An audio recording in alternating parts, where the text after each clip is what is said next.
Geografia do transporte é o campo da geografia humana que estuda as interações entre espaços, sejam elas feitas por pessoas, carga ou informação.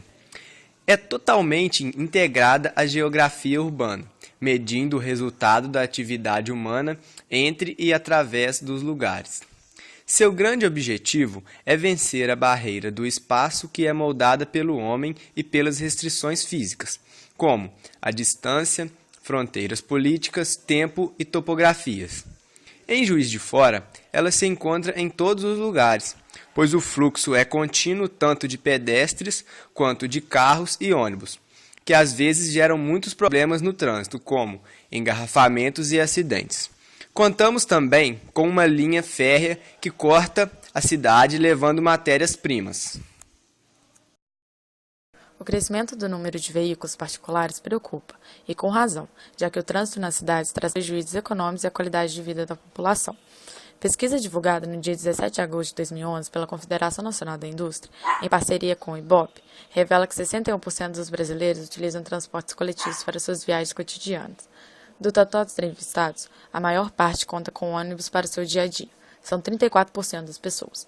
32% dos moradores das cidades com mais de 100 mil pessoas demoram mais de 1 hora para se deslocarem de casa ao trabalho ou escola. Em Juiz de Fora, a situação não é muito diferente. São quase 500 ônibus de rua distribuídos em 7 empresas que compõem as Transp. Mas esse número não é o suficiente para satisfazer os 290 mil usuários diariamente. Ou seja, são 9 milhões por mês. Mais da metade da população utiliza o ônibus coletivo todos os dias. O problema não é fácil de resolver. Faltam motoristas e cobradores para trabalharem, já que a função é estressante. Também há dificuldade no trânsito, pela disputa de espaço na rua com 142.500 automóveis e 27 mil motocicletas, sem mencionar os outros tipos de transporte.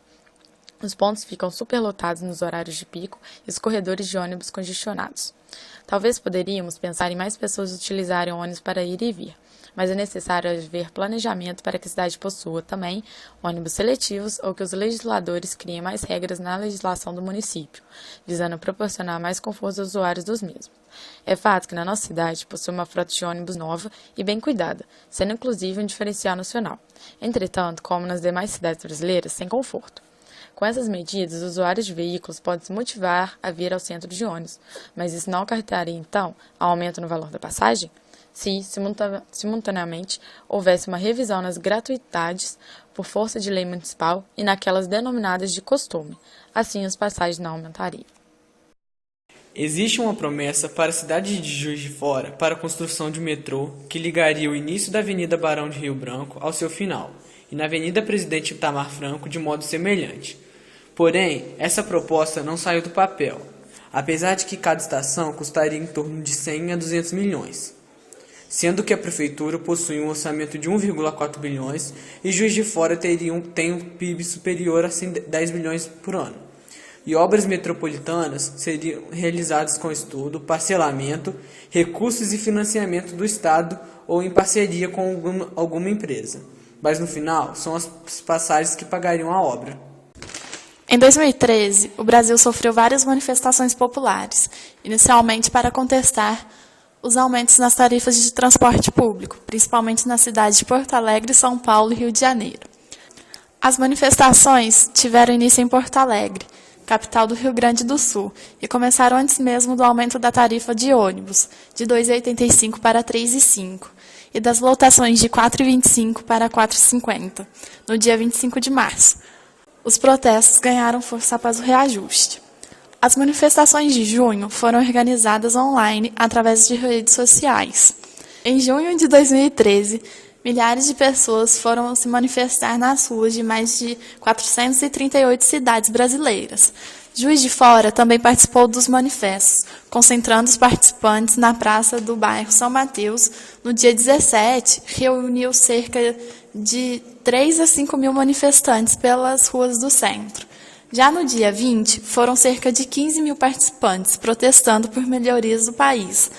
Ambos os dias tiveram manifestações pacíficas, sem registro de nenhum detido ou ferido.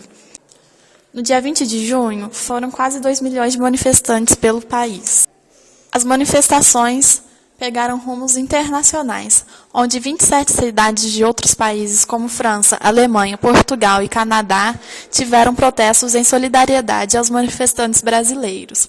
Essas manifestações linham como causas iniciais os aumentos nas tarifas de transporte público e de má qualidade e foram ganhando outros temas ao decorrer delas. Principalmente tinha como objetivo diminuir o valor ou eliminar a cobrança de tarifas do transporte público, sistema de transporte público de qualidade e que atendam a toda a população. Para realmente sabermos como é o trânsito, entrevistamos 2 pessoas, uma que utiliza o ônibus todos os dias e um motorista de táxi. O dia a dia é diferente, enquanto um está indo para casa depois de um dia inteiro de trabalho, o outro está começando sua jornada pela noite afora. Meu dia a dia é meio estressante, mas eu trabalho na noite, aí é mais tranquilo, não tem como. Quantas corridas você faz em média por dia? Depende, velho. Dia de movimento, assim, eu faço umas 40 corridas, sexta-feira, sábado. Você já foi assaltado? Não, graças a Deus. Não. Como é que é a relação com os outros motoristas de ônibus, de carro, passeio? Tem gente que é legal, né? Mas tem muita gente que é das antigas, é meio ranzinho. Os motociclistas. É tranquilo, respeito eles. Tranquilo. Você nunca teve um retrovisor quebrado? Não. Quanto tempo você trabalha de táxi? 1 ano. 1 ano? E a relação com os clientes? Geralmente é boa, né? Geralmente não tem problema não. Tem gente que é chato, mas a maioria é gente boa. Você é usuário regular no transporte público? Qual é a relação entre os usuários? Usuários, quer dizer, usuários em transporte? Se tem educação ou se não?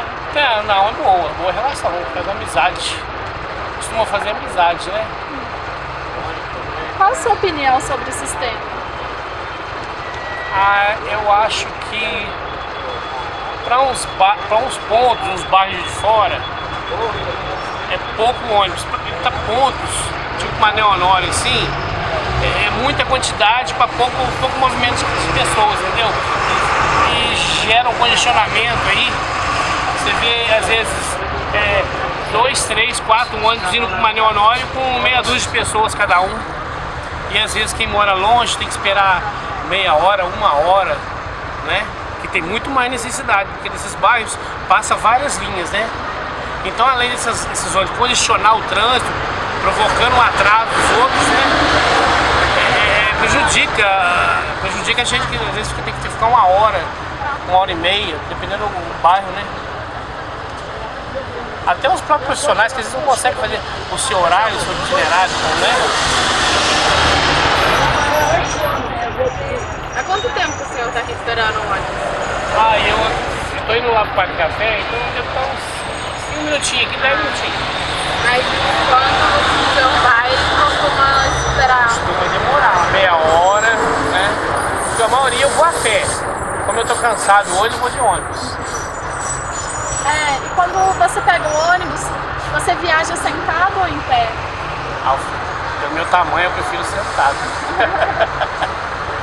E todos os dias que você pega o ônibus é no horário de pico? No horário de pico eu pego no trabalho às 8h30, né? Então, geralmente 7h30. 7h30. Neste trabalho, abordamos o tema Geografia do Transporte, que está em nosso dia a dia, pois precisamos locomover-nos o tempo todo. Com o levantamento que fizemos, podemos concluir que o transporte em nosso município ainda é precário, ônibus lotados, motoristas estressados, vias públicas lotadas, assim precisando passar por melhorias para atender com qualidade seus usuários.